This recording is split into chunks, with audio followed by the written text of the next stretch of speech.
Hello and welcome to the Kim Iverson Show. Thank you so much for joining us tonight. We do have a great show for you.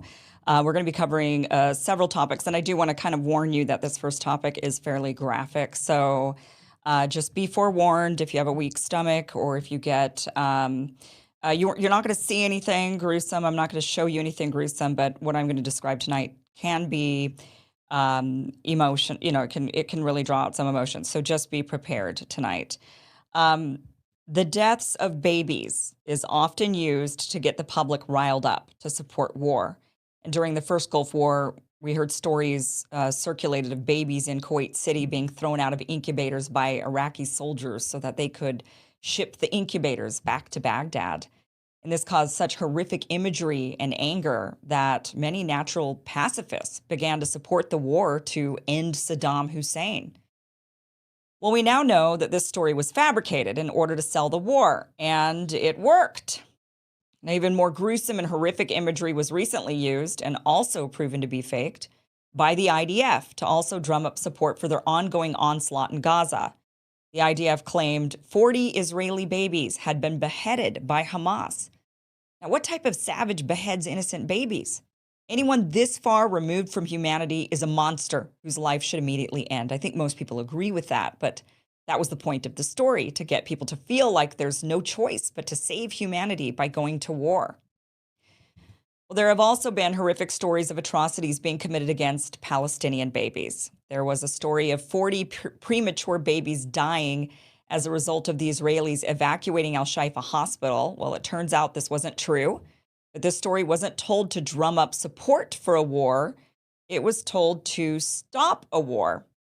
Now, whether you support the war in Gaza or not, there's little doubt that thousands of innocent people and children have been killed. Now, you might think it's justified, but the numbers coming out of Gaza, over 20,000 people killed, nearly half of them being kids, is not really disputed, despite some early claims of these being Hamas's numbers. Interestingly, the claims that these were just Hamas's numbers and that they're overinflated was also a claim to get you to support the war. They wanted you to think it's not that bad. Well, a video has come out that shows the IDF left 5 little babies to die after forcibly evacuating hospitals in the northern part of Gaza 3 weeks ago. The decomposing bodies of the babies have now been discovered inside the ICU unit of Al Nasser Hospital. The babies are still in their beds that they were left in, with ventilators and other equipment attached to what is left of them. At the time, around November 10th, reports had come out that doctors from Al Nasser Hospital reported being forcibly evacuated and forced to leave 5 babies behind. The IDF said that they would transfer the babies to other medical facilities. And in fact, so far what we know is that the roughly 40 babies at the Al-Shifa Hospital who were rumored to be dead were transferred into Egypt. Well, that didn't happen for the 5 babies left inside Al Nasser. Now, this video is blurred, but here is journalist Mohammed Balusha going through the ICU unit of Al Nasser Hospital, where he documented the decomposing bodies of the infants. Watch this. السيطرة على المستشفيات كانت من الأهداف الرئيسية المعلنة من الجيش الإسرائيلي خلال العملية البرية بغزة، وهو ما تحقق بالفعل على أرض الواقع ولا زالت. وخلالها كنا نستمع إلى شهادات قاسية ومؤلمة، سواء من الأطباء أو المواطنين الذين حوصروا في عدد منها كمستشفى النصر للأطفال. بعد جهد ومشقة استطعت الوصول إلى المشفى والتجول في الأقسام الرئيسية، وهكذا بدت الصورة هناك. ستشاهدون الآن مشاهد مروعة لهذه المشفى بوجود خدج. ستشاهدون الآن خدج رفض الجيش الإسرائيلي إخراجهم من هذه العناية، لذلك اضطر الأهالي وفق شهادات الكثيرين الذين التقيت بهم، اضطر الأهالي لتوديع أبنائهم وتركهم يموتون على الأسرة. هذه هي الصورة من داخل العناية المركزة لمستشفى النصر للأطفال، حيث كما تحدثنا رفض الجيش الإسرائيلي إخراج هؤلاء الأطفال، وعمل على منع أي أحد إخراجهم من المشفى. وحتى الآن لا تزال تلك الجثامين مع أخرى لمواطنين آخرين في الشوارع دون أن تتمكن أي جهة من انتشالها لمواراتها الثرى وتكريمها بالدفن. So again, spared you with that video. These images are blurred. This has been verified. This footage has been verified by both the Red Cross and also a Swiss-based human rights organization. I want to go through the facts and kind of give you more of the details and the fact checking. I did this myself. I was all morning looking through all of this, going back and reading old articles from November 10th, November 11th, November 12th. That talked about doctors inside of this hospital saying that they needed to evacuate, that tanks and that the IDF had surrounded the hospital, that they were being told that they needed to evacuate south. As we know, what we know factually is that the IDF has forcibly evacuated the entire northern part of the Gaza Strip into the south. They have told everybody to go. Patients that were left behind, they said, we'll evacuate them to Egypt. We know this. This is fact. It's not disputed. So people were told to leave, and they were not allowed the option of staying behind. The people in the southern part of Gaza, when there's now been this ceasefire that's been going on for a few days, and people have wanted to go back north to check in on loved ones they may be left behind who are unable to evacuate. I'm sure it's more than just these babies who are unable to move themselves, but elderly people as well. People that want to go back and search for family members under rubble or get some belongings. They have been stopped by the IDF. The IDF has prevented them from going back north to see any of this. One of the, and in fact, they're being shot at if they try to cross certain lines to go back north.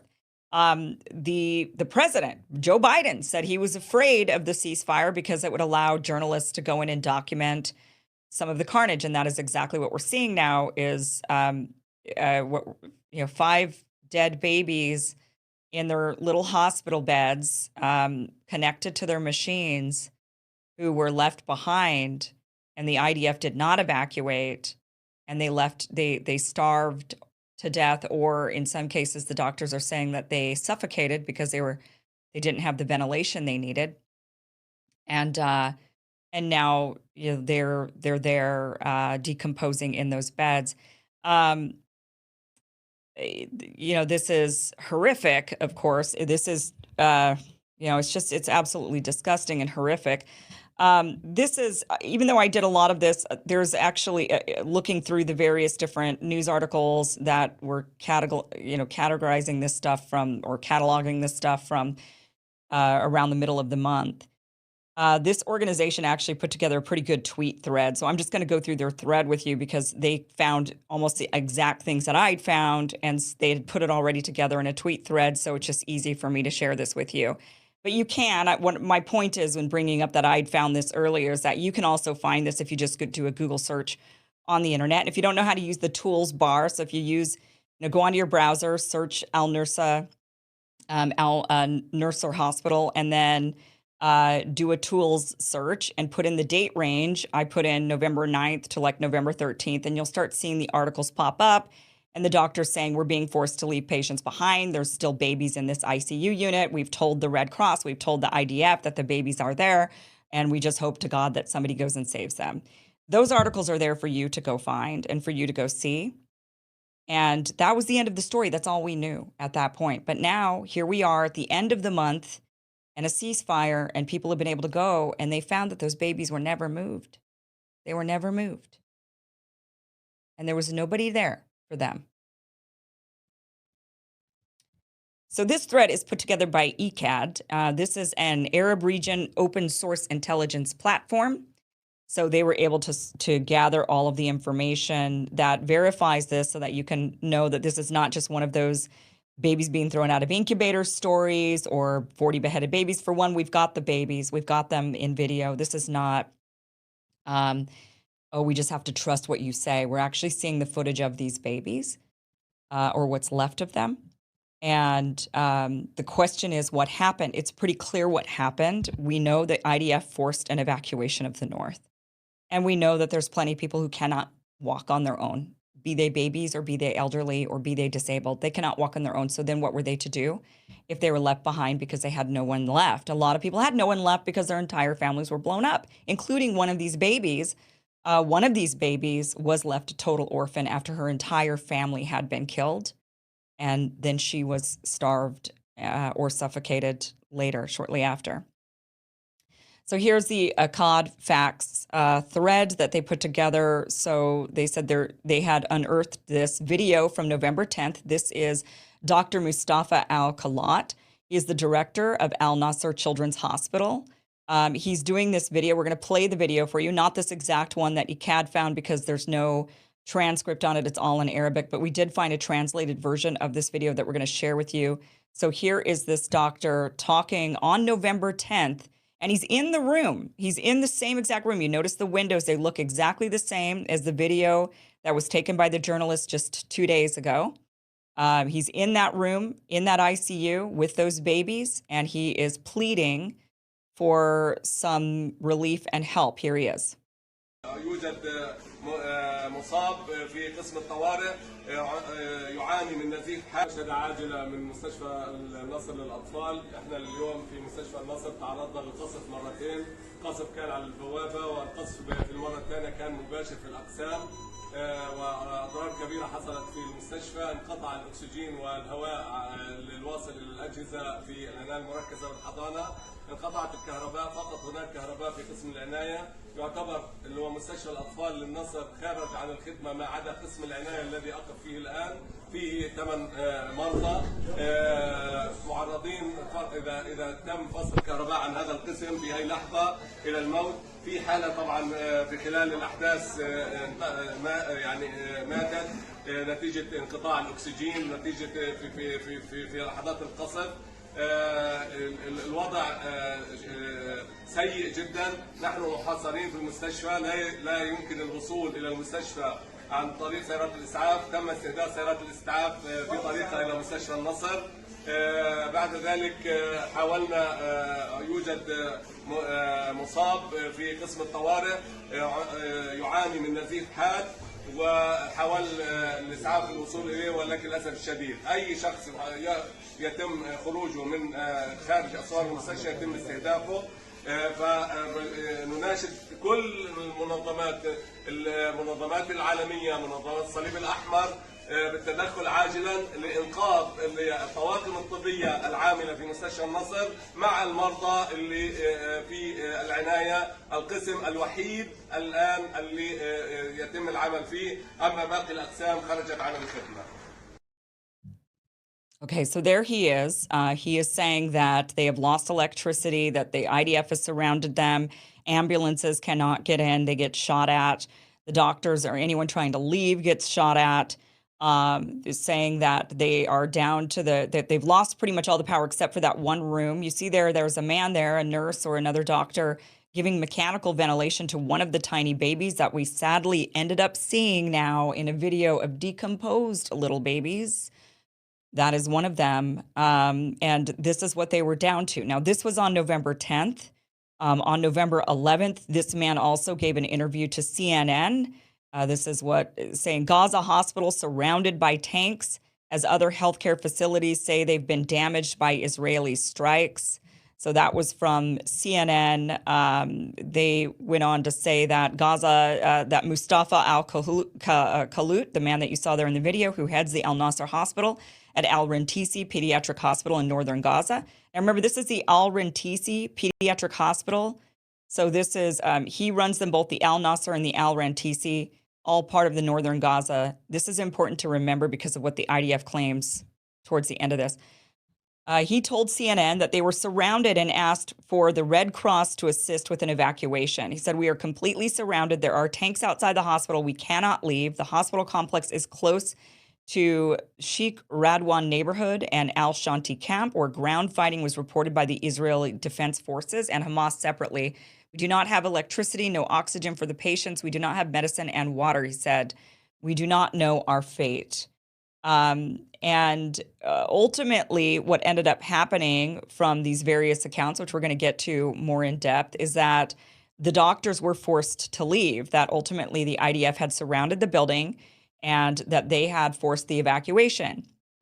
These doctors left these babies on the machines. They weren't going to detach the babies from the machines and carry them because then they surely would have died. They needed the machines to survive. So what they did in good faith was they left the babies attached to the machines, and then they told the IDF and they told the Red Cross, the babies are in there attached to the machines. You need to transfer them, and nobody transferred these babies.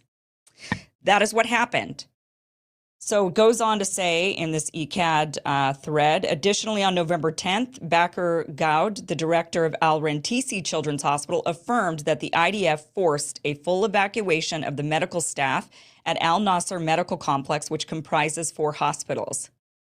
So they were forced. The hospital director confirms, saying the director of Al-Rantisi Hospital for Children in Gaza informed the Arab World News Agency on Friday that Al Nasser Medical Complex underwent a complete evacuation due to a looming Israeli attack threat. Medical teams faced coercion, gunfire, and explicit threats, compelling them to evacuate the complex, compromising 4 hospitals. Dowd emphasized the gravity of the situation, stating, in the face of the imminent Israeli bombing threat, we took the necessary measures to evacuate all medical staff, including the wounded, displaced individuals, and even those with critical conditions relying on oxygen support. The Red Cross stepped in with essential first aid, facilitating the evacuation of approximately 3 to 7 cases. Okay, so, and then they go on to, here's the next one. A revealing video shared by a medical staff member showed that the ICU was devoid of doctors, confirming allegations that the IDF had used them as human shields. So let's go ahead and play this video. So this room is empty of doctors. This is the same room. And so everyone's gone. At least all the doctors are, all the adults are.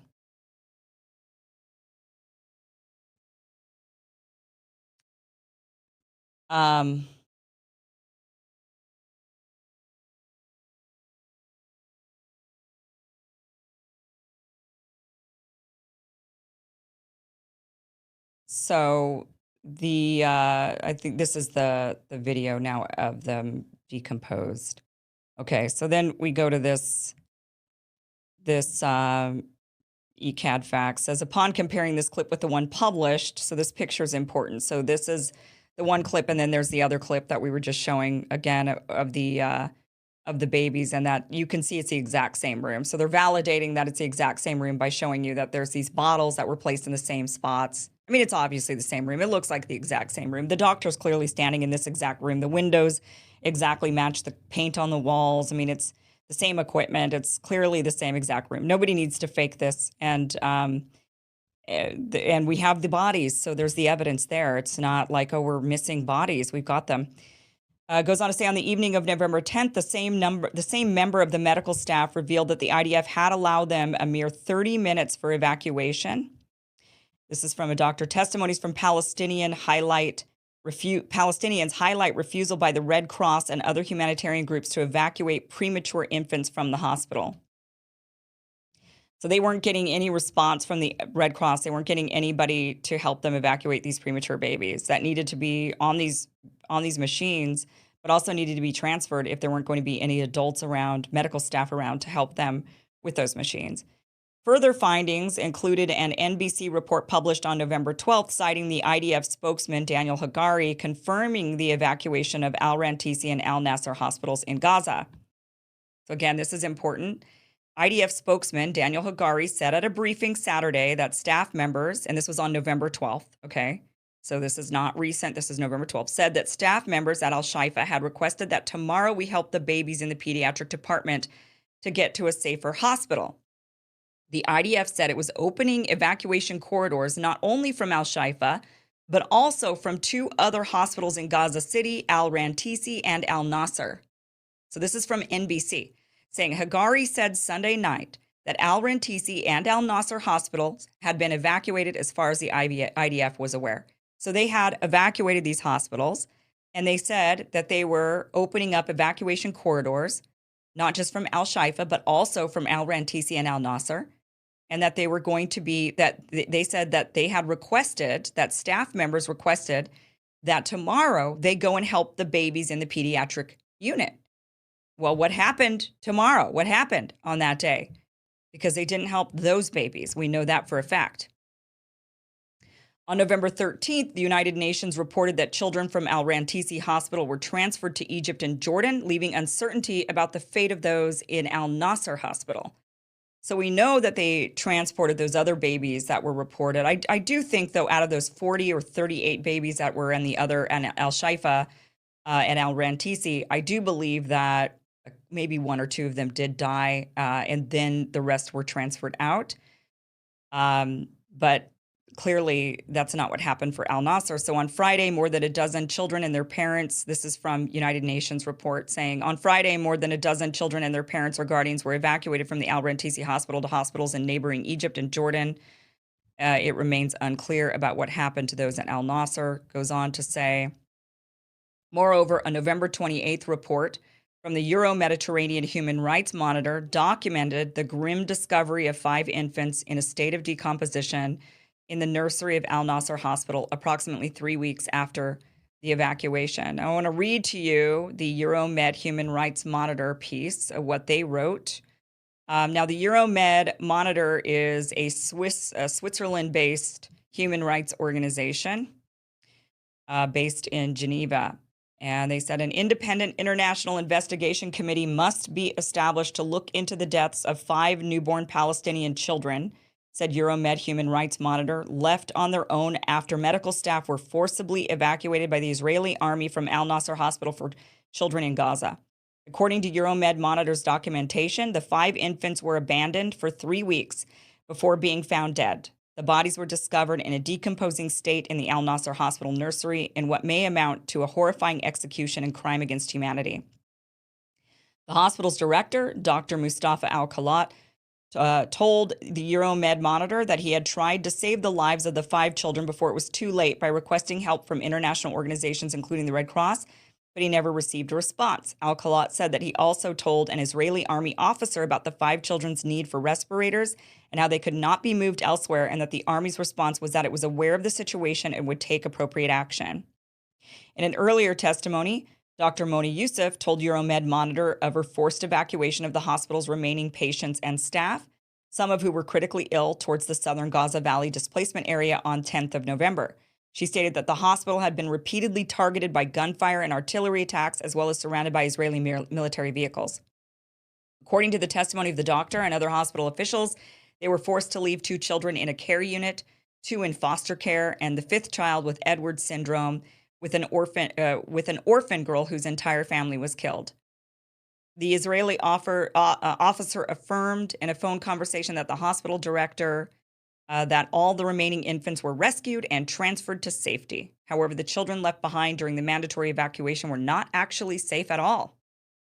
Euromed Monitor emphasized that there was nothing that could have been done to save their lives during their evacuation, as patients and staff were forced to leave against their will, and transferring the vulnerable newborns to another accredited medical facility would have had to have been done by the Israeli army, something that never happened. Instead, the infants were abandoned on machines and left to die in silence. Euromed Human Rights Monitor demanded that the Israeli army be held accountable for the incident, and that the Red Cross should also be held responsible for suspicions on negligence and responding to calls to save the lives of children and patients in Gaza. The Geneva-based organization stressed the importance of ending the Israeli evasion of its obligations to protect civilians, ending the siege or targeting of medical facilities, and directly causing mass killings, including newborn children.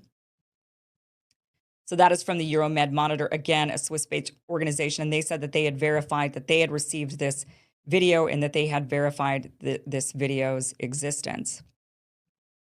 This was also verified by the Red Cross. They have also said that they too have seen that video. But here, let's go on with this thread. Confirmations from both medical staff and civilians at Al Nasser Hospital further supported Al-Khalat's appeal to the Red Cross, and also attested that the Red Cross had committed to transporting the patients, a promise left unfulfilled. Testimonies from Palestinians highlight refusals by the Red Cross and other humanitarian groups to evacuate the premature babies from the hospital. Additionally, we came across a testimony indicating that the Red Cross had pledged to rescue civilians in locations besieged by the IDF, but failed to follow through. Testimonies from Palestinians highlight refusals. Again, same thing. Basically that and who knows what the Red Cross is going to say as to why they couldn't or why they didn't or what happened there. I mean, they might have their own side of the story that the IDF wouldn't allow them around. That's also possible. The Red Cross has to answer for that. And when they do, they might say, yeah, we were prevented from entering these hospitals. They were under siege by the IDF. They were under fire, and they told us we weren't allowed to go in. I mean, why would they let the Red Cross in if they forced a bunch of doctors out? Why would they suddenly let a bunch of other doctors in? Presumably they would do that because the IDF's claim this whole time has been, well, because there's terrorists inside these hospitals. And so we got to get all these people out because they're all under suspicion of being terrorists. And then maybe, I guess, the Red Cross doctors wouldn't be, I suppose, maybe. But otherwise, I don't know why they would let in another group of doctors after forcing one group out. Here's the Daily Mail.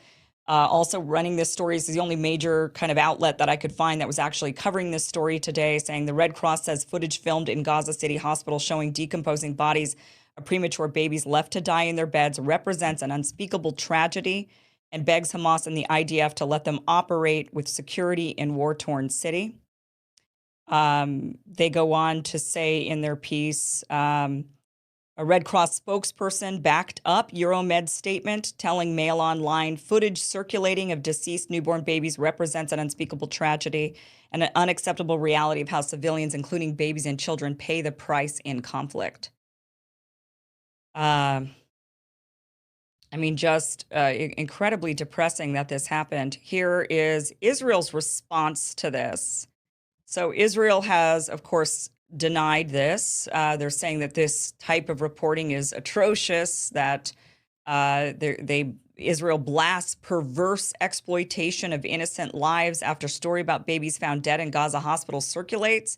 The Israeli Defense Forces has strongly denied reports that it was responsible for 5 premature Palestinian babies being left to die at a hospital in Gaza, lambasting the accusation as dangerous misinformation and a perverse exploitation of innocent lives.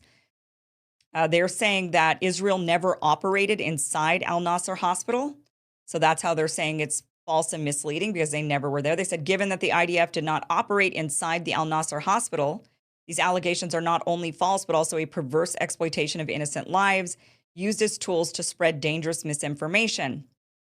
An IDF spokesperson told the Al Jaminier, this is more evident when taking into account that the IDF assisted in moving newborns from the pediatric ward of the Shaifa hospital to safety, as well as to provide Israeli incubators in the process. Israel has not been the only one accused of being responsible for the deaths of premature babies at Al-Nasser Hospital. The International Committee of the Red Cross, which has been involved in providing humanitarian assistance during the Israeli-Hamas war, released a statement on Thursday saying it was not involved in the evacuation of the hospital and that suggestions it left or abandoned the babies are false. So the Red Cross is just saying we weren't involved in that evacuation. Now, the IDF is clearly not lying. It looks like they did not operate inside that hospital. Had they gone inside that hospital, maybe they would have found the babies and maybe they would have actually gotten them out. But what we do know from reports that were happening at that time, now it's easy to go back now at the end of the month and say, nah, that didn't happen. We didn't do that. But we have the reports from November 10th, from November 11th, from November 12th. We have those reports. We have the firsthand accounts from the people that were in this hospital, the postings that they've put on X. We're seeing all of this from back then. It's not people telling stories today in order to go along with this new fabricated video or something. We can go back in time and we can actually, that's the beauty of the internet. We can go back in time and we can actually read the articles and we can see the videos and we can read the testimonies. And what we saw in NBC and in CNN and in all these, and Al Jazeera and all these various different outlets is that these doctors were under siege, that Israel had surrounded the hospital, that they were that they weren't allowing anyone in or out, and that they ultimately evacuated the hospital. We also know for a fact that Israel evacuated the entire northern part of the Gaza Strip. So for them to say, even now, no, we're not responsible for this. Yes, you are. You're responsible for this because you evacuated everybody. You said everybody in all of northern Gaza needed to get out to the south. You said that about everybody. This wasn't these doctors' choice to abandon this hospital. It's not like these doctors could have stayed.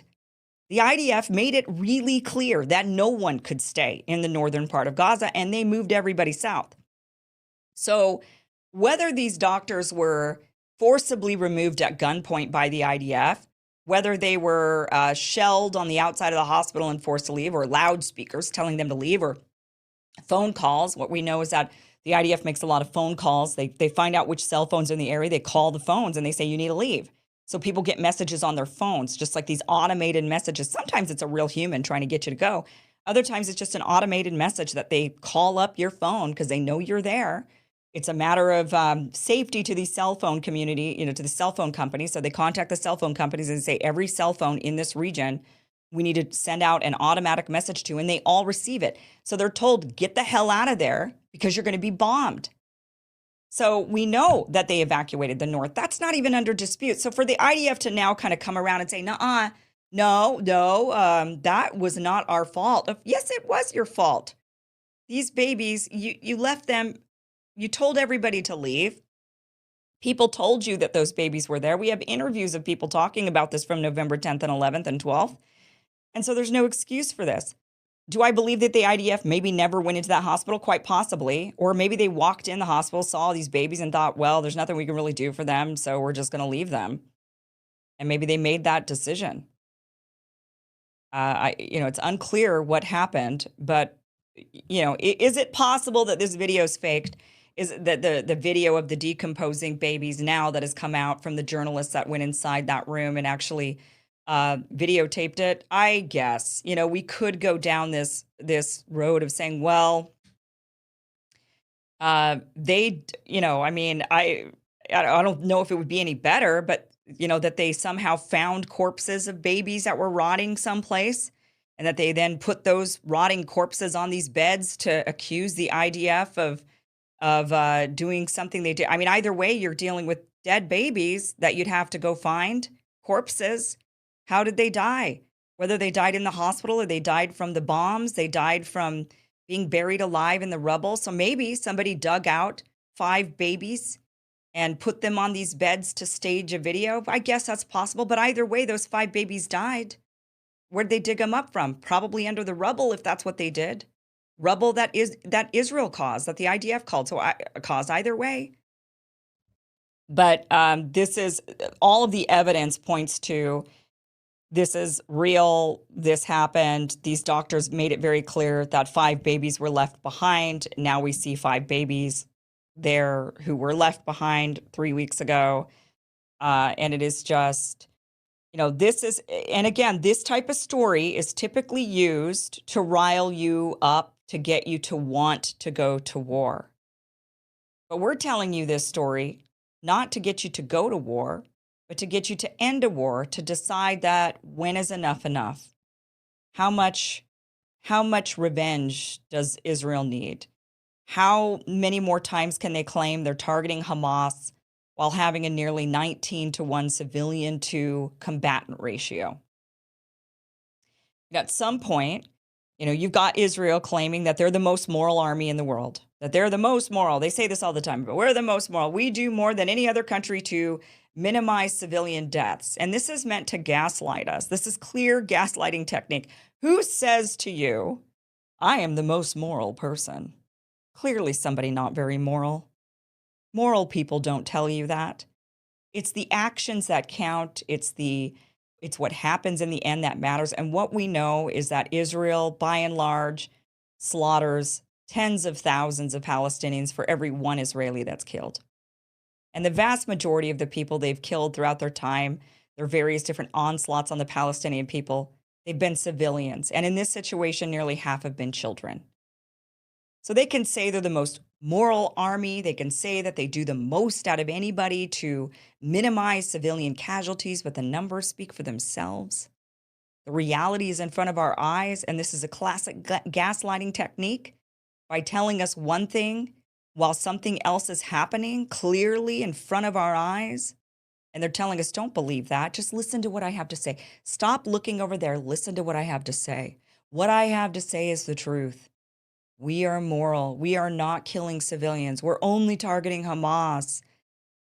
Yet all of these hospitals were targeted. And the only evidence that they've shown us of any sort of operation happening inside these hospitals are tunnels under Al-Shifa and a bunker under Al-Shifa that we know Israel built in 1983.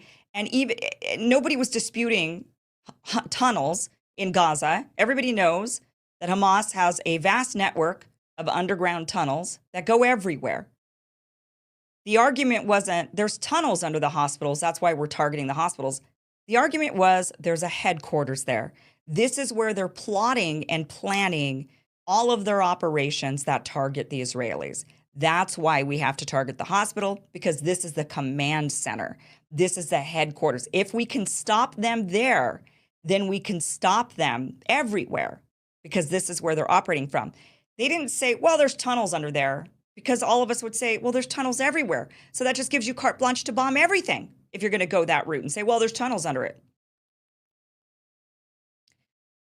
So they've been doing a lot of things and saying something else, and they're gaslighting us in the process, and many people are going for it and just continuing to excuse it or saying that it's all lies, that all of these deaths aren't real, even though you're seeing a completely leveled neighborhoods, a nearly leveled city. And yet, yeah, you're right, there's no casualties there. Somehow people were able to survive the mass destruction that we can see very clearly. So this is just, this story, again, is not meant to get you to want to go to war. This is not propaganda meant to get you to want to back an onslaught, a massacre of animals, of human animals. That's not what this story is. This story is meant to get people, for one, it's a real story. And two, it's a story that is to get us to see our humanity and to say this is not the way this is supposed to be. These are not the people who are supposed to be dying. These babies were not Hamas. They were not Hamas. So it's just extremely tragic. Well, Elon Musk sat down for an interview with Andrew Ross Sorkin for the New York Times Deal Book Summit, which they do every year. They talk to a lot of big names. And he was immediately pressed about his recent supposedly anti-Semitic comments on X that resulted in an advertiser boycott. So if you remember, companies like Apple and Disney. In fact, here's Disney. This is the Fox Business came out with this article, and I want to kind of read this. This is Disney's Iger on halting X ads. Association with Musk platform is not a positive one for us, he says. And basically he says that he ended up cutting ads on X because of Musk's tweet. So Musk did he responded to a tweet. People felt like it was anti-Semitic. I didn't even really understand the tweet or the response, quite frankly. So I'm not sure. I guess maybe other people are smarter than I am when it comes to this stuff. But somebody wrote, said the actual truth. He said the actual truth is what he wrote. He said the actual truth. After the person alleged that Jewish communities have spread hatred against whites. So then he said, yeah, this is the actual truth, that these Jewish communities have spent time spreading hatred against white. I think they're talking about like the woke movements and the people who were in how Jewish people tend to be on the left, and that they were more focused on this. And so that maybe that's what he was talking about. But that was considered anti-Semitic. So a bunch of these different companies pulled their advertising. And then, as we know, Elon Musk traveled off to Israel, and everybody thought, oh, here's his advertisement, his advertiser pilgrimage to Israel to try to get his advertisers back. Well, he sat down in this interview and he basically said, I don't need your money. Go F yourself. Watch this. Just leaving. We talked to Bob Iger today. I hope they stop. You hope? Don't advertise. You don't want them to advertise? No. What do you mean? If somebody's going to try to blackmail me with advertising, blackmail me with money, go fuck yourself. But go fuck yourself. Is that clear? I hope it is. Hey, Bob, if you're in the audience.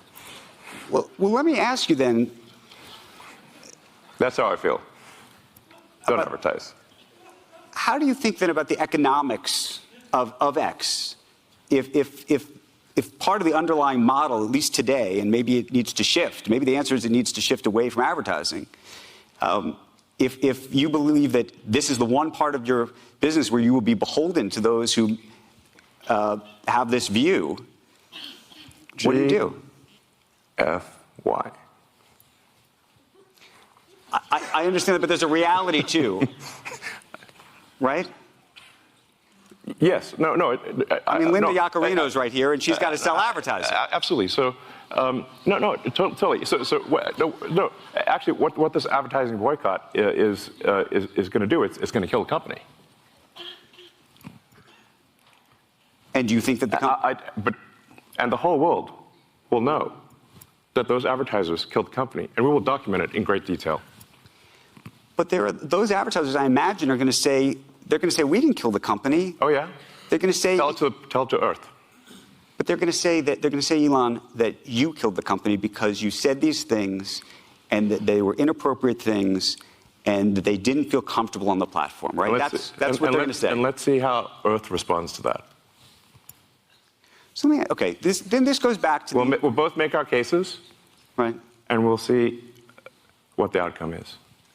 What are the economics of that for you? I mean, you have enormous resources, so you can actually keep this company going for a very long time. Would you keep it going for a long time if there was no advertising?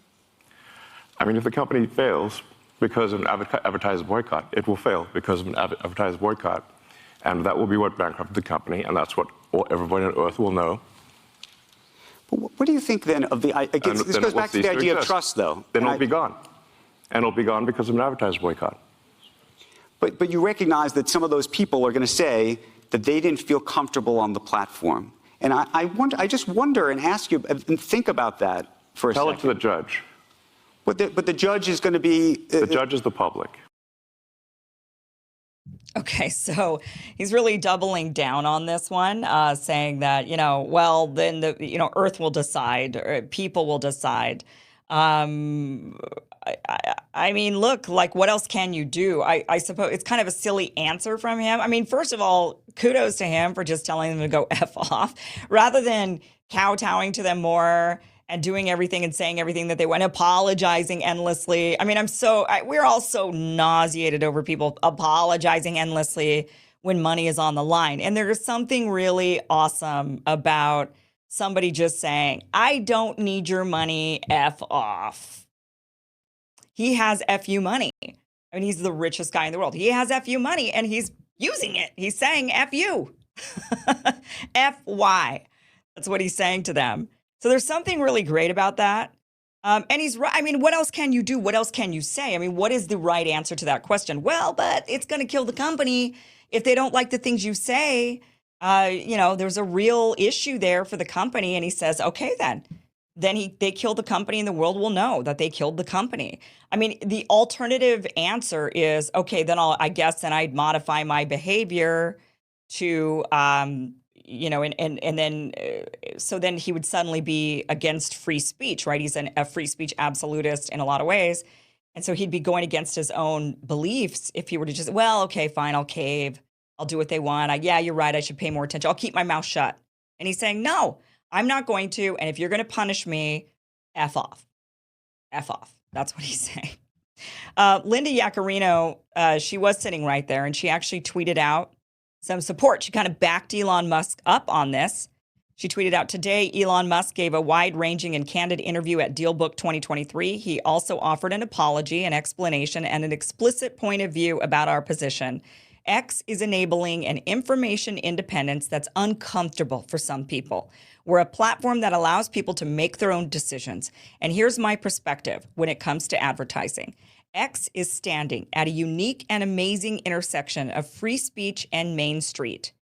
And the X community is powerful and is here to welcome you. To our partners who believe in our meaningful work, thank you. So she's kind of backing up what he's saying there by saying we're standing at this intersection of free speech and Main Street. And if you want to be here with us, our community's powerful. We got a lot of people here. If you want to advertise here because the people are here, we welcome you. Otherwise, if you don't want to be here, then, I guess this is what we're about. This is what we're doing. And that is the right attitude. These advertisers, for Disney or for Apple or for any of these other advertisers to say, well, we just don't want to be there where not even the CEO, but the guy who bought the company says things that I don't like. I don't like his viewpoint, so I'm not going to advertise on his platform. I mean, they're not doing that because they personally really don't like what Elon Musk has to say. That's not what this is about. They're doing it because they don't like free speech. Because if it's not the one thing Elon responded to this time, it'd be something somebody says next time. And that's what they're wanting to prevent. What he said wasn't that bad. I don't even think it was anti-Semitic. I didn't even really understand it. So I think most people probably went over them. So this isn't about Elon. This isn't about anti-Semitism. This is simply about we don't like free speech because we like to remain in control. We like to be the boss. And we don't like all these people telling us that they don't like what we're doing. You would think, though, that companies like Apple and Disney would appreciate free speech. You would think that they would appreciate feedback from customers that let them know why I'm no longer watching your movies or using your products. I mean, Disney in particular, it seems like you'd want to be on social media. You'd want to find out that parents are pissed off thinking that you're pushing sex identity on their very young children. They don't like that. They haven't had those conversations with their 5-year-olds yet, and they don't want you doing it. And so they don't want to have their kids watch your movies. You would think that they would want to know what parents are thinking rather than just put their fingers in their ears saying, no, I didn't hear you. We're doing what we want to do because we think that this is what's best for you. And we don't care if you like it or if you don't. All right, we've got a few more clips from Elon talking. In this one, he does talk, he talks about the environment. He actually says he does more for the environment than any other company. Watch this. Well, you've been very particular about the approach to Tesla. When you think about the engineering involved in that, the approach to SpaceX, the approach to some of the stuff you're doing with AI has been very specific, right? There's not a let the chips fall where they may approach to those businesses, I don't think. No, we focus on making the best products. And Tesla's gotten to where it's gotten with no advertising at all. I understand that. Tesla currently sells twice as much in terms of electric vehicles as the rest of electric car makers in the United States combined. Tesla has done more to help the environment than all other companies combined. It would be fair to say that, therefore, as a leader of the company, I've done more for the environment than everyone else, and any single human on Earth. How do you feel about that? How do I feel about that? Yeah, no, I'm asking you personally how you feel about that, because we're talking about power and influence and... I'm saying what I care about is the reality of goodness, not the perception of it. And what I see all over the place is people who care about looking good while doing evil. Fuck them. Okay? So there he is again. And he's right. I mean, he's there saying, look, like all these other people, they just care about looking good and they're not actually doing anything. And they rail on me, say I'm bad for everything. But here I am actually giving people free speech and doing more for the environment than any other person on Earth. And he's not wrong on that. He really has categorically done more for the environment than anybody else. The technology that he's developed has been better. And so there's a lot of people who absolutely hate him, but they're very aligned, actually, if they were to stop and think about it with the things that Elon's doing. They just don't like him because he's rich or something else, or maybe they don't like him for free speech, but they like him for the environment. You got the people who criticize him, but they're the ones driving the Teslas. And it's actually his biggest critics are the ones who are more likely to buy Teslas than any other group of people. The people that love Elon and think he's great are probably people that can't afford Teslas. They're not as hot in their area. They probably will be soon, but it's just kind of ironic. All right. He now talks about who he's going to vote for. Spoiler alert, not Biden. Watch this. But then there's I voted this. for Obama. I stood in line for 6 hours to shake Obama's hand. Okay? So let me just ask on a personal level. I can see it in your face. This hurt you personally. And it hurt the company, too. And it was an insult to, Tesla has 140,000 employees. Okay, of the half of them are in the United States. Tesla has created more manufacturing jobs than everyone else combined. So let me ask this then. You've devoted at least the last close to 20 years of your life, if not more, to the climate change, trying to get Tesla off the ground, in part to improve climate. You talked about that. Yeah, a real right-wing motive. Repeatedly. God, far right, if anything. I understand that. And then it's guys, right. Reverse psychology next level. Well, no, but so here's then the question, which is how do you square the support that you have given? I believe you were at a fundraiser for Vivek Ramaswamy, for example, who says that the climate issue is a hoax, right? Yeah, I disagree with him on that. But I would think that would be such a singular issue for you. I would think that the climate issue would be such a singular issue for you that actually it would disqualify almost anybody who didn't take that issue seriously. Well, I haven't endorsed anyone for president. I mean, I wanted to hear what Vivek had to say because I think some of his things some of the things he says I think are pretty solid. You know, he's concerned about government overreach, about government control of information. The degree to which old Twitter was basically a sock puppet of the government was ridiculous. So, you know, it seems to me that there's a very severe violation of the First Amendment in terms of how much government control, how much control the government had over old Twitter, and it no longer does. So, you know, there's a reason for the First Amendment. The reason for the First Amendment for freedom of speech is because the people that immigrated to this country came from places where there was not freedom of speech, and they were like, you know what, we got to make sure that that's constitutional, because where they came from, if they said something, they'd be put in prison, or there'd be, you know, something bad would happen to them. So, and freedom of speech, you have to say, when is it relevant? It's only relevant when someone you don't like can say something you don't like, or it has no meaning. And as soon as you sort of, you know, throw in the towel and concede to censorship, it is only a matter of time before someone censors you. And that is why we have the First Amendment. Could you see yourself voting for President Biden? If it's a Biden-Trump election, for example?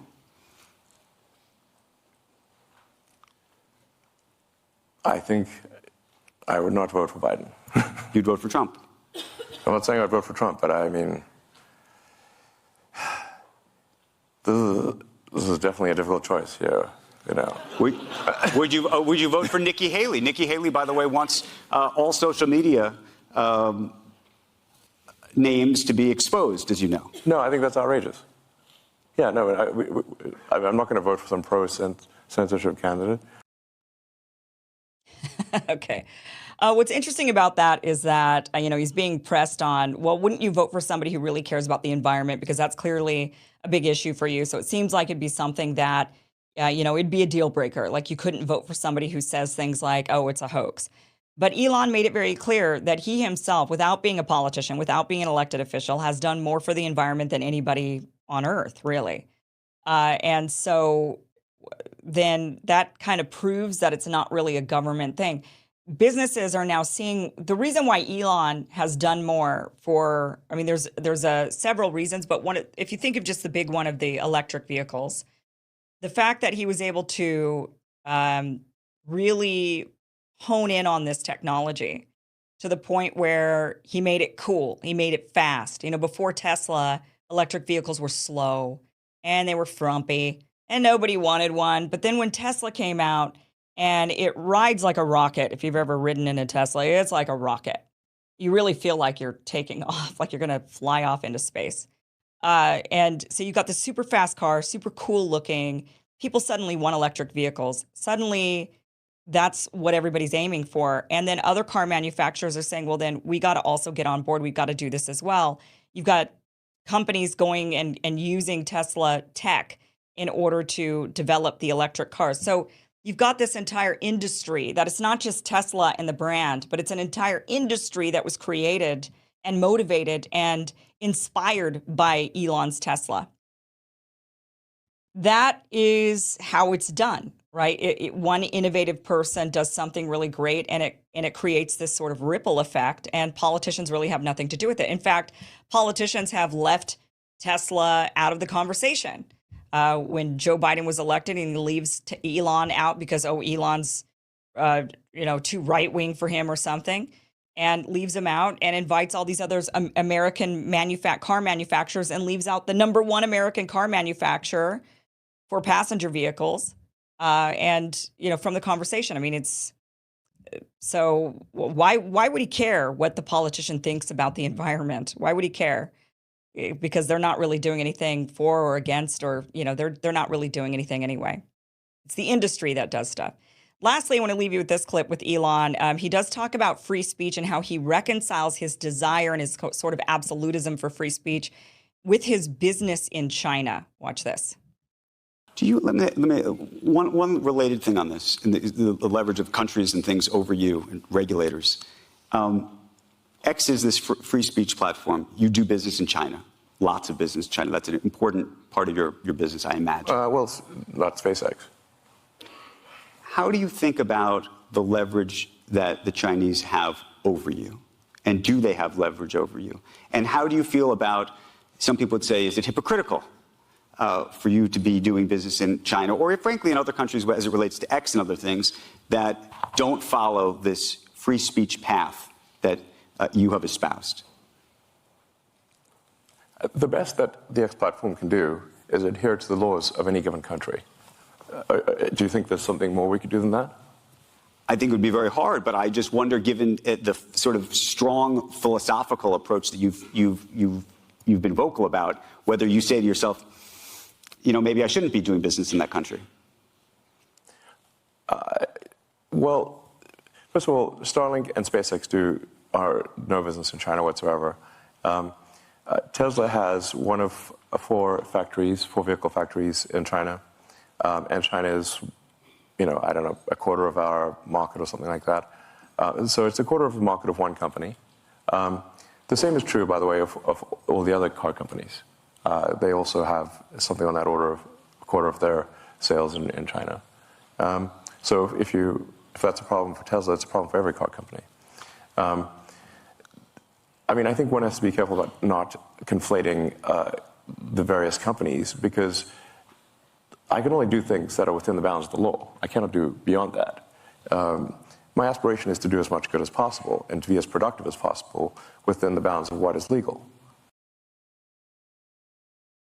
Right. A lot of people criticize Elon Musk for doing business in China. A lot of people criticize many other companies for doing business in China, thinking that they have a moral issue with the country, with the way the country runs itself, or what they perceive as certain abuses against certain groups of people, or whatever it might be, that gives them their reasoning for disliking and not wanting businesses to be there. But, ultimately, countries turn around and they become more humane, and they become better, and they give more freedoms to their people, typically when they're thriving. When countries are not thriving, when the people are suffering, when the people are poor, when there's violence because of it, because when people are poor, there tends to be more crime and more violence. And when that happens in a country, countries tend to become more authoritarian, and they actually tend to crack down a lot more on the people. So the best thing you can do if you want to liberate people is to allow their countries to flourish, allow them to become wealthy, allow them to have access, because that will ultimately liberate the people. It just happens over time.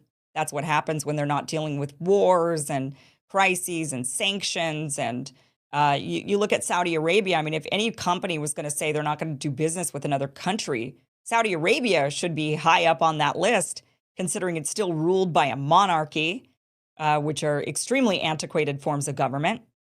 They still have separation of women and men. Women and men go to different sides of Starbucks cafes. They can't mix together. Women couldn't drive just up until very recently.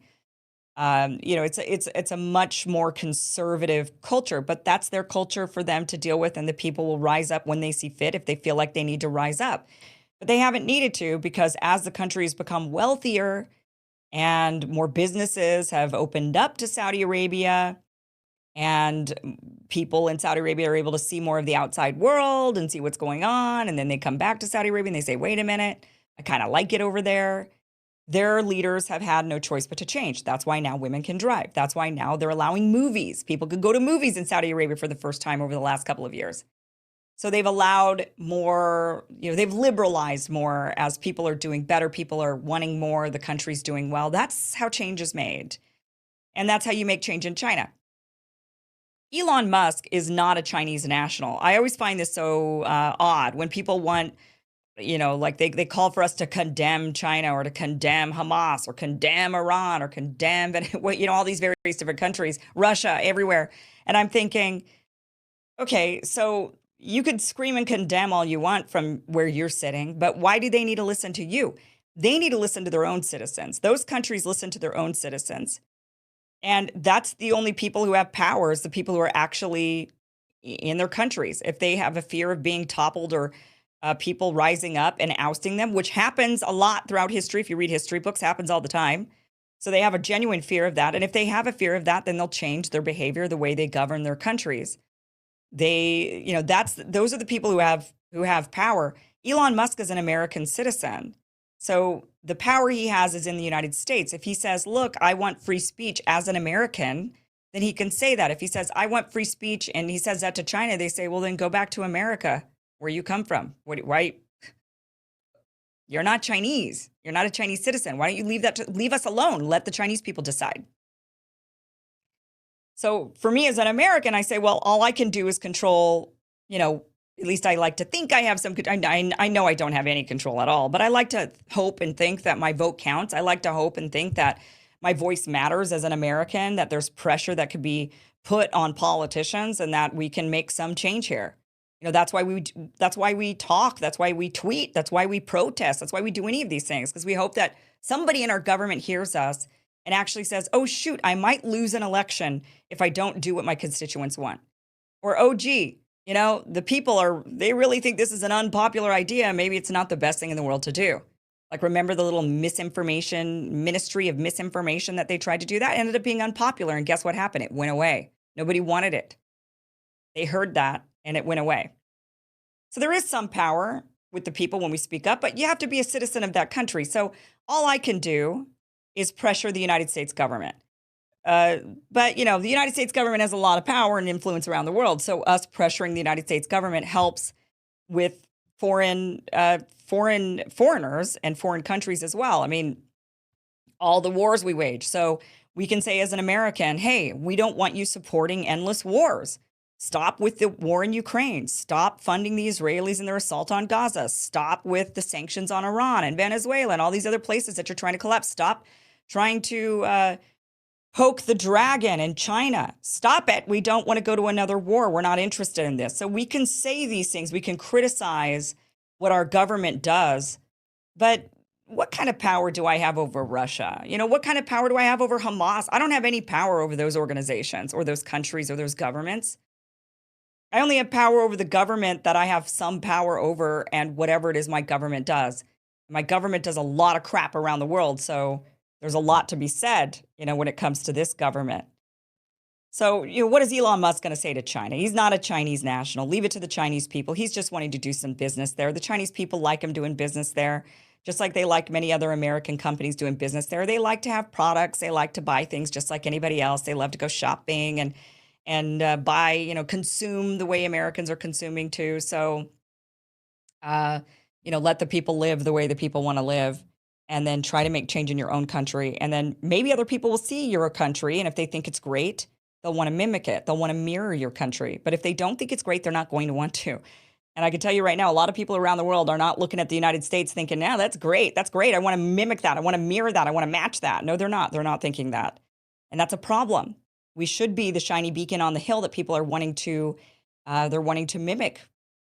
They're wanting to be like America. And that sentiment is slipping from the people in the world. It's just that us being the shiny, heroic country is slipping. And that is something we got to get in control. And we got to get these people who are in power in our government and hold them accountable for ruining our reputation. Because that is really, it's all we got left, it seems like, at this point. All right, guys. Let me get to tonight's sponsor. I know I really like knowing where my meat comes from, and with Moink, that place is with the family farms, small family farms all across the country. And you can help save the family farm and get access to the highest quality meat on earth when you join the Moink movement today. Moink delivers grass-fed and grass-finished beef and lamb, pastured pork and chicken, and sustainable wild-caught Alaskan salmon straight to your door. Moink farmers farm like our grandparents did, and as a result, Moink meat tastes like it should because the family farm does it better. Now, the Moink difference is a difference you can taste, and you can feel good knowing you're helping family farms stay financially independent too. You choose the meat delivered in every box, like ribeyes to chicken breasts to pork chops to salmon fillets and much more. Plus, you can cancel it at any time. I myself have been enjoying my Moink meat over the last month. I've got another box on the way. I'm pretty excited about it because I was able to get some French cut ribeyes. They were on sale today, I noticed, on the Moink website for $15 for 10-ounce French cut ribeyes. So I bought 4 of them because they said you could only buy 4. And I bought the 4 I could buy because those are great. So they were $15 each. And the meat quality is really, really high quality. It is genuinely exceptionally good tasting meat. So I love Moink, and I know you will too. Keep American farming going by signing up at moinkbox.com/Kim right now. And listeners of this show are going to get a free package of ground beef for a year in every box. That's 1 year of the best ground beef you'll ever taste, but it's for a limited time. So go to moinkbox.com. That's MOINK box.com/Kim. That's moinkbox.com/Kim. And you can order what I do is I do my monthly box at a set price. And then, like I said, I then will go and maybe add a bit more. And that's what I did today when I went and found the sale of the French cut ribeyes. And I added that to my box for just a little bit more. So great deals. They've got other specials that you can add to your box, but I just think it's really great meat. Really do genuinely enjoy it. So moinkbox.com/Kim. All right, guys, that is it for tonight's show. Thank you so much for joining us tonight. We do have an interesting show for you tomorrow that you'll want to tune into. We're going to be talking about the disappearance of Malaysia Flight 370. And there are some interesting theories that have now come out. We're going to be talking to those who are Ashton Forbes, who is going viral right now because of his theory of what has happened to that missing, the greatest aviation mystery of all time, the disappearance of Malaysia Air 370. It's like it vanished in thin air. And he says, because it did. So you'll want to watch that tomorrow night, 6 p.m. Pacific, 9 p.m. Eastern. Until then, guys, have a great night. See you later.